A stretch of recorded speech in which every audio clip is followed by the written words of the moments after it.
ಅಶ್ವಕೃಷಿಗೆ ಸ್ವಾಗತ. ನಾನು ಲಕ್ಷ್ಮಿ. ನುಗ್ಗೆಕಾಯಿ ಅಥವಾ ನುಗ್ಗೆ ಮರವು ರೈತರಿಗೆ ಉತ್ತಮ ಆದಾಯದ ಅವಕಾಶವನ್ನು ನೀಡುವ ಪ್ರಮುಖ ತೋಟಗಾರಿಕಾ ಬೆಳೆಗಳಲ್ಲಿ ಒಂದಾಗಿದೆ. ಇನ್ನು ನುಗ್ಗೆಕಾಯಿಗೆ ವರ್ಷ ಪೂರ್ತಿ ಮಾರುಕಟ್ಟೆಯಲ್ಲಿ ಬೇಡಿಕೆ ಇರೋದ್ರಿಂದ ಸೂಕ್ತ ತಳಿ, ಉತ್ತಮ ನಿರ್ವಹಣೆ ಮತ್ತು ಮಾರುಕಟ್ಟೆ ವ್ಯವಸ್ಥೆಯೊಂದಿಗೆ ಕೃಷಿ ಮಾಡಿದ್ರೆ ರೈತರಿಗೆ ಉತ್ತಮ ಆದಾಯದ ಮೂಲವಾಗಬಹುದು. ನುಗ್ಗೆಕಾಯಿ ಕೃಷಿಯು ಅತಿ ಕಡಿಮೆ ಖರ್ಚಿನಲ್ಲಿ ಹೆಚ್ಚು ಲಾಭ ತರುವಂತಹ ಲಾಭದಾಯಕ ಬೆಳೆಯಾಗಿದೆ. ಇದರ ಸೊಪ್ಪು, ಕಾಯಿ ಮತ್ತು ಹೂವು ಎಲ್ಲವೂ ಕೂಡ ಮಾರುಕಟ್ಟೆಗೆ ಯೋಗ್ಯವಾಗಿದೆ. ಲಭ್ಯವಿರುವ ತಳಿಗಳಲ್ಲಿ ಭಾಗ್ಯ ತಳಿಯು ಉತ್ತಮವಾಗಿದ್ದು ಎಂದು ಹೇಳಲಾಗುತ್ತದೆ. ಇದರ ಪರ್ಯಾಯ ಹೆಸರು KDM1. ಬಾಗಲಕೋಟೆ ತೋಟಗಾರಿಕೆ ವಿವಿ ಅಭಿವೃದ್ಧಿಪಡಿಸಿರುವಂತಹ ತಳಿ ಇದಾಗಿದೆ. ಇನ್ನು 2.5 ಮೀಟರ್ನಿಂದ 4 ಮೀಟರ್ ಬೆಳೆಯುವಂತಹ ತಳಿಯಾಗಿದೆ. ಒಂದು ಗಿಡಕ್ಕೆ 350ರಿಂದ 400ಕ್ಕೂ ಹೆಚ್ಚು ಕಾಯಿ ಬಿಡುವಂತಹ ತಳಿಯಾಗಿದೆ. ಈ ತಳಿಯಲ್ಲಿ ಒಂದು ನುಗ್ಗೆಕಾಯಿಯ ಉದ್ದ 1.5ರಿಂದ 2 ಅಡಿಗಳಷ್ಟು ಇರುತ್ತೆ. ಒಂದು ಕಾಯಿಯ ತೂಕ 150ರಿಂದ 160 ಗ್ರಾಂಗಳಷ್ಟು ಇರುತ್ತದೆ.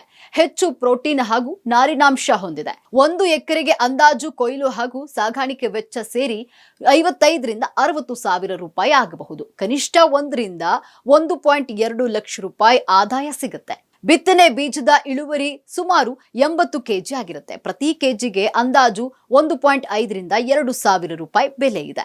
ಇನ್ನು ಬಿತ್ತನೆ ಮಾಡಿದಂತಹ 120ರಿಂದ 130 ದಿನದೊಳಗೆ ಕಾಯಿ ಬಿಡಲು ಪ್ರಾರಂಭಿಸಿ ಮುಂದಿನ 45ರಿಂದ 50 ದಿನಗಳವರೆಗೆ ಕಾಯಿ ಬಿಡುತ್ತೆ. ಇನ್ನು ಪ್ರತಿ ಗಿಡಕ್ಕೆ 35ರಿಂದ 40 ಕೆಜಿ ಇಳುವರಿಯನ್ನ ಪಡೆಯಬಹುದು. ಪ್ರತಿ ಕಾಯಿಯಲ್ಲಿ 15ರಿಂದ 20 ಬೀಜಗಳು ಇರುತ್ತೆ. ನಾಟಿ ಮಾಡಿದ ಮೇಲೆ 1 ಅಡಿ ಎತ್ತರ ಬೆಳೆದ ಮೇಲೆ ಮುಡಿ ಚಿವುಟಬೇಕು. 2ರಿಂದ 3 ಬಾರಿ ಮುಡಿ ಚಿವುಟೋದ್ರಿಂದ ಹೆಚ್ಚು ಇಳುವರಿಯನ್ನ ಪಡೆಯಬಹುದು. ಒಣ ಬೇಸಾಯದಲ್ಲಿ ಜೂನ್ ಜುಲೈ ತಿಂಗಳು ನಾಟಿ ಮಾಡಲು ಸೂಕ್ತವಾದಂತಹ ಸಮಯವಾಗಿದೆ. ಇನ್ನು ನೀರಾವರಿ ಪ್ರದೇಶದಲ್ಲಿ ಆದ್ರೆ ವರ್ಷದ ಯಾವುದೇ ತಿಂಗಳಲ್ಲಿ ಬೇಕಾದ್ರೂ ನಾಟಿಯನ್ನ ಮಾಡಬಹುದು. ಇನ್ನು ನುಗ್ಗೆಯನ್ನ ಬೆಳೆಯೋದು ತೀರಾ ಕಷ್ಟದ ಕೆಲಸವಲ್ಲ, ಆದ್ರೆ ನಿರ್ವಹಣೆ ಮಾತ್ರ ಅಚ್ಚುಕಟ್ಟಾಗಿರಬೇಕು. ರಾಸಾಯನಿಕ ಬಳಸಿ ನುಗ್ಗೆ ಬೆಳೆಯುತ್ತೇವೆ ಅಂದ್ರೆ ಪ್ರಯೋಜನವಿಲ್ಲ. ಸಾವಯವ ಪದ್ಧತಿಯಲ್ಲಿ ಬೆಳೆದ್ರೆ ಬಂಪರ್ ಇಳುವರಿಯನ್ನ ಪಡೆಯುವುದು ಗ್ಯಾರಂಟಿ ಆಗಿದೆ. ಇನ್ನು ನುಗ್ಗೆಗೆ ಯಥೇಚ್ಛವಾಗಿ ಪೋಷಕಾಂಶಗಳು ದೊರೆಯುವಂತೆ ಮಾಡಬೇಕು. ನುಗ್ಗೆ ತೀರಾ ದೊಡ್ಡ ಗಿಡವಾಗುವ ಬೆಳೆಯಲ್ಲ. 6-7 ಅಡಿ ಎತ್ತರಕ್ಕೆ ಪೊದೆಯಾಕಾರದಲ್ಲಿ ಬೆಳೆಯಬೇಕು. ಹೀಗಾಗಿ ಜಾಸ್ತಿ ಅಂತರ ಇಟ್ಟು ಬೆಳೆಯುವಂತಹ ಅವಶ್ಯಕತೆ ಇಲ್ಲ. ಇನ್ನು ಸಾಲಿನಿಂದ ಸಾಲಿಗೆ 7 ಅಡಿ, ಗಿಡದಿಂದ ಗಿಡಕ್ಕೆ 6 ಅಡಿ ಸಾಕು. ಇನ್ನು ಜಮೀನಿನಲ್ಲಿ ಅಳತೆಯ ಪ್ರಕಾರ ಗುರುತು ಮಾಡಿಕೊಂಡು 1.5 ಅಡಿ ಆಳ ಮತ್ತು ಅಗಲದ ಗುಂಡಿಯನ್ನ ತೆಗೆಸಬೇಕು. ಗುಂಡಿಯಿಂದ ತೆಗೆದ ಮಣ್ಣು ಹಾಗೂ ಅಷ್ಟೇ ಪ್ರಮಾಣದ ಕೊಟ್ಟಿಗೆ ಗೊಬ್ಬರ ಬೆರೆಸಿ ಅದೇ ಗುಂಡಿಗೆ ತುಂಬಬೇಕು. ಹೀಗೆ ರೆಡಿಯಾದಂತಹ ಗುಂಡಿಯಲ್ಲಿ ಸದೃಢವಾದಂತಹ ಸಸಿಯನ್ನ ನೆಡಬೇಕು.